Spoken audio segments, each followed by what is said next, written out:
What if Naruto had Friezas' potential, part 5? After threatening Zabuza, Naruto begins to mock him, just to annoy him that little bit more. He tells Zabuza that he's no match for Sasuke, let alone himself. Sasuke gains a smirk across his face and tells Naruto, no, that guy's all yours. The kid in the blue is mine. Zabuza gets enraged after not being taken seriously and creates 3 water clones, all rushing towards Naruto, while Haku draws Sasuke away from that fight. Naruto watches as the clones run towards him, not moving a muscle until one of the clone's fists is about an inch from his face. At this point, Naruto holds one hand up, grabbing the fist, and squeezing so hard that the clone turns back into water, and then proceeds to take the other 2 out with next to no effort. Zabuza sweats seeing this, but knows that he will have an advantage in this fight. He will win this time. He uses the hidden mist jutsu and runs back and forth, laughing, trying to confuse Naruto. But he is slightly unnerved that Naruto, without being able to see him, has enough sensory awareness to track him through the mist. Zabuza actually makes his proposition once more, but a bit more forcefully. He tells Naruto that if he doesn't join him, he won't just kill the bridge builder, he will kill all of his friends and everyone he has ever cared about. Naruto freezes thinking about this, and under Zabuza's mask, he smiles thinking that this time Naruto will join him to protect them.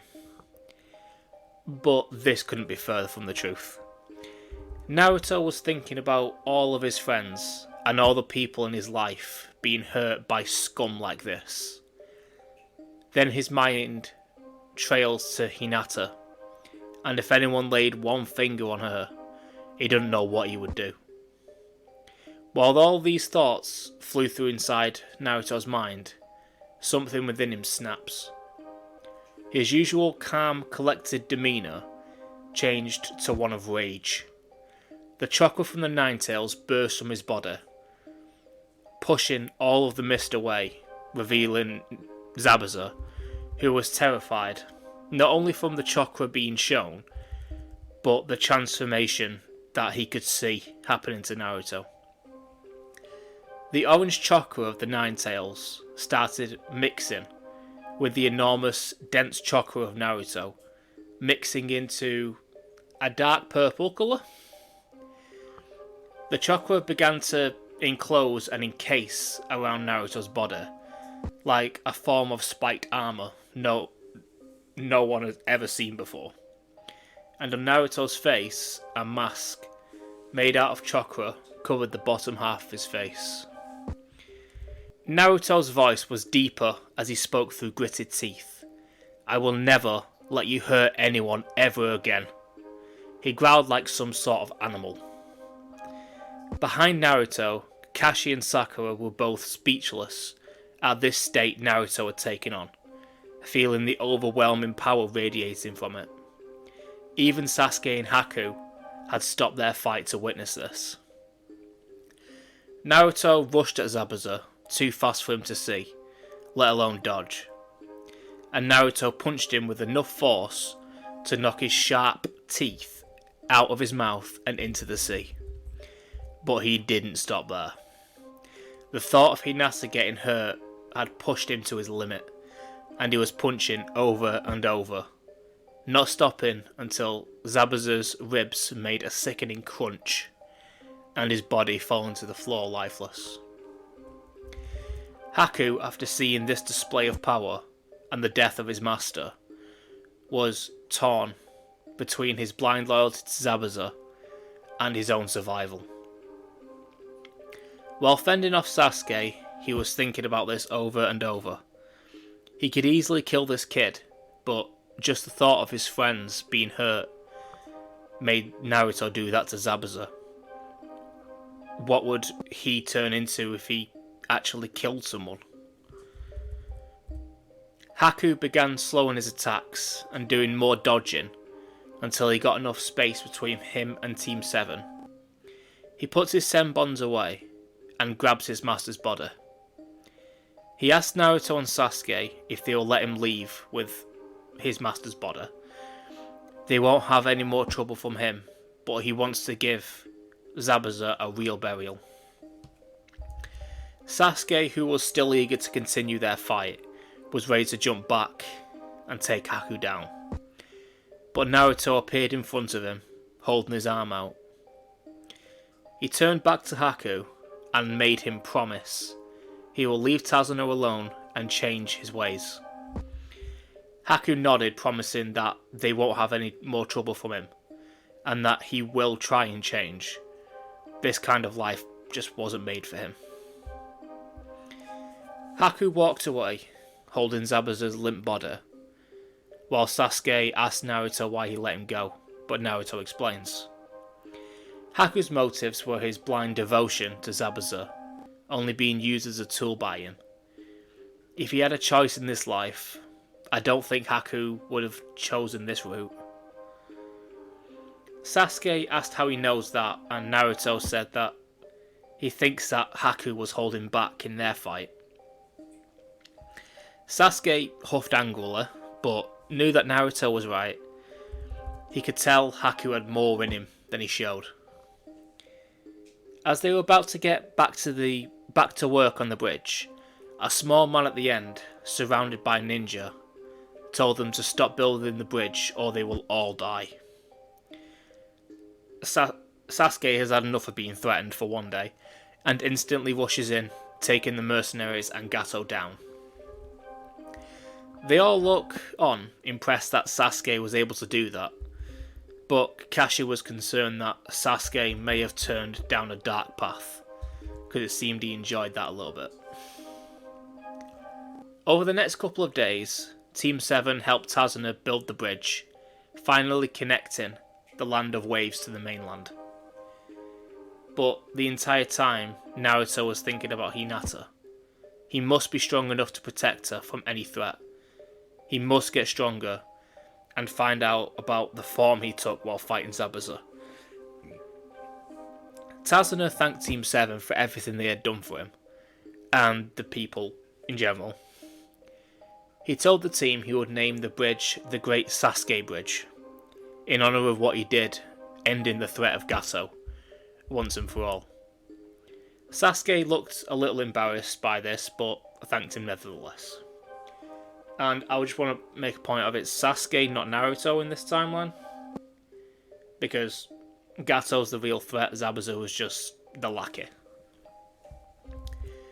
Team 7 head back to the Hidden Leaf Village, and while walking, Naruto gets a flashback to when he transformed, and he remembers the look of shock, but fear on Kakashi's face.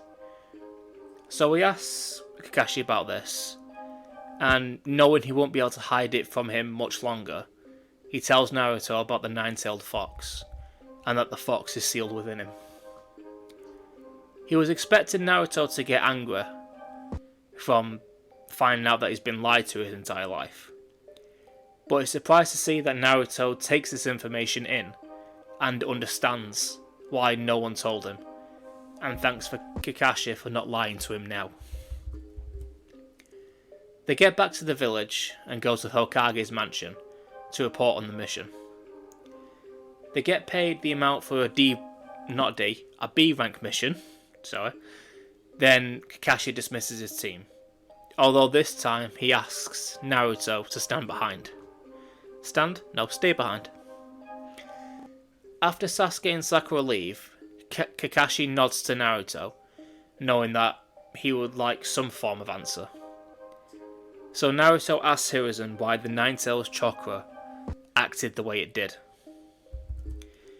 Hiruzen thinks about what he was told and thinks back to the night Naruto was born and the sheer power of his chakra back then.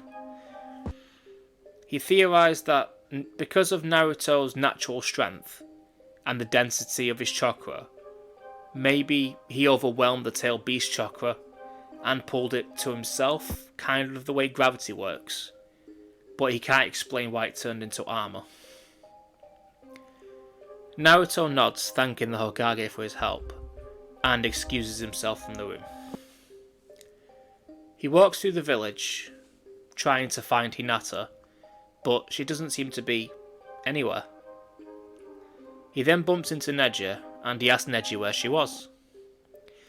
Neji explains that Hinata and her team were sent on a mission not long after you were, but they should be back fairly soon. Naruto thanks Neji, keeping his calm, stoic demeanour, but inside he was worried, frantic, thinking about all the possibilities, thinking that she might be hurt. But as he was thinking all of this, he sees someone down the street wearing white clothes with short black hair. He runs full speed towards Hinata, and before she even has a chance to turn round, she is pulled into the biggest hug of her life. Then Naruto starts crying, knowing that she's safe. Hinata asks what's wrong, what's all this about, and Naruto explains everything that happened. And this all leaves Hinata stunned. But she pulls away from Naruto and looks into his eyes. She tells him that she knows he only wants to protect her, but the best way is for them both to become as strong as they can. He can't be there all the time, no matter how much they both wish it. Naruto nods, and they begin to train more intensely, alongside Sasuke and Sakura. And even sometimes with Lee, Tenten and Neji, when they were in the village. Neji's relationship with Hinata and Lee is a lot more like the way it is in Shippuden, getting on very well with both of them. I mean, they have a lot of time to bond at this point. Because, Naruto banging the middle of the Hyuga compound. And in this time, Sasuke had awakened his Sharingan, which also kind of awakened a small rivalry between himself and Neji, in a kind of battle of the clans, battle of dojutsu kind of thing. But I'm going to leave the story here for now, because the next part is going to be the start of the Chunin exams. And with how strong Naruto is, I don't know how many parts it's going to span. It might be like half a part for the entire Chunin exams, but I don't know. As of yet. But I hope you all enjoyed this part, and the series as a whole, up till now. And if you did, you might want to consider subscribing. And if you do, you may as well click the tiny bell to know when I upload next. But with that said, as always, I'll see you later. Bye.